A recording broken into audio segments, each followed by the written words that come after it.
Hello everybody, and thank you for joining me. Today we're making a video on how to make homemade elderberry syrup. So this recipe should make about 4.5 cups of finished elderberry syrup. What I've done so far is I've added 9 cups of distilled water and 3 cups of dried elderberries into my pot. We're gonna also add our cloves. This is about 4 teaspoons of dried organic cloves. We got 4 teaspoons of dried organic cinnamon. And then we have 4 tablespoons of fresh organic shredded ginger. So that is all we have to add to start. We're gonna put this pot onto the stove. We're gonna bring it to a boil while whisking it, reduce it to simmer, and then we let it simmer for about 40 to 45 minutes until the liquid is reduced to half. Then we're gonna remove it from the heat and we will start another video. So here we go. Okay, so now that we have all of the ingredients except for the honey in the pot, we've put it over heat. We're gonna bring it to a boil while stirring it. And then once it's boiling, we're gonna reduce the heat and we're gonna cover it and let it simmer for about 40 to 45 minutes until the liquid is reduced to half. It has been 45 minutes and our elderberry syrup is reduced to half. So next we're gonna need our stainless steel bowl, or it could be a glass bowl, a strainer, metal strainer, and then I've got some cheesecloth. So we're gonna fold this cheesecloth in half, layer it one way. We got a second piece, fold that in half, layer it the other way. And from here, we're just gonna pour.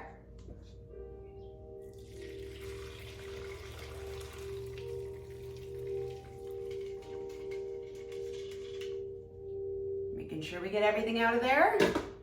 And that was our next step. So we're gonna let this cool for a minute, and then we're gonna press it down, and we're gonna squeeze the cheesecloth, and we're gonna try and get all of the liquid out of this. Now I'm not very patient, and I actually like this to be still pretty warm, because when I mix in the honey, I feel like the honey just mixes better when it's still warm. So right away, we're just gonna start with pressing down on the elderberries. We're gonna keep doing that. And let it drain everything out. See that?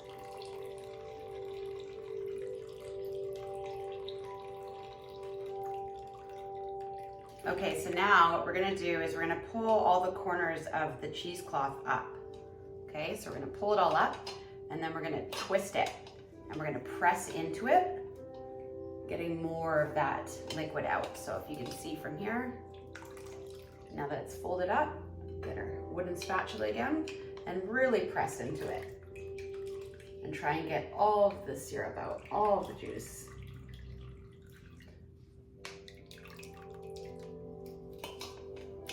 Now we're adding in our honey, which we have 3 cups of organic honey. The brand I got was from Costco. Is the best price point. You can also do a raw unpasteurized honey or a honeycomb. It will take a little bit more mixing to have it dissolve. And once you container it, I find sometimes you just have to shake it up before you take any, just to make sure it's still mixed in. All right, so there's 2 cups and 3 cups.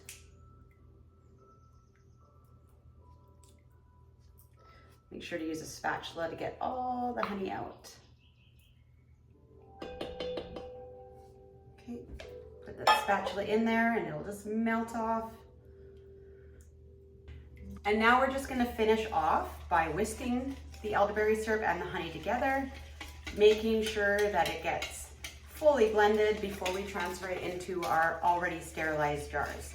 So what I notice when I'm whisking it is at first it's very heavy and hard to whisk when the honey's in there. And then all of a sudden it'll just get really easy and your whisk moves no problem because the honey's now dissolved. It shouldn't take very long. Okay, pouring into the jars. We're gonna leave just under an inch there.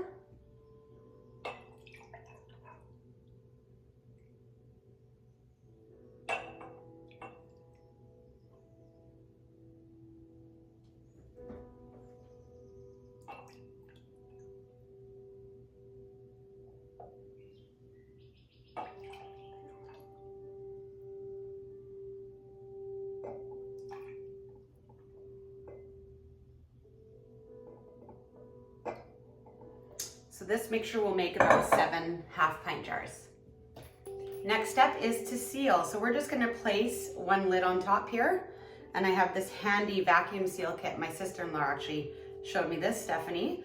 I think it's about $35 on Amazon. So you just put this lid on, put the right size top on. We're gonna make sure that's nice and tight and just press it.